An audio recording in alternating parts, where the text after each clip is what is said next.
Bonjour à tous, ravi de vous retrouver pour ce nouveau numéro d'Ailleurs en France.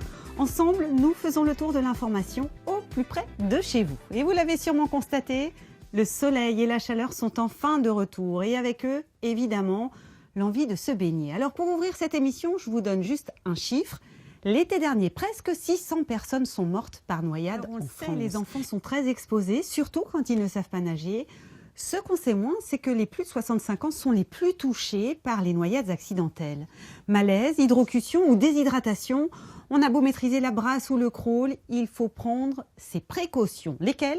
Je vous emmène à Marseille pour quelques explications. Et il n'y a pas qu'en bord de mer que surviennent les noyades. Les plans d'eau, a priori sans danger, sont eux aussi très surveillés. Au lac Saint-Point, dans le Doubs, secouristes et maîtres nageurs consacrent une journée pour sensibiliser le grand public au risque de la baignade.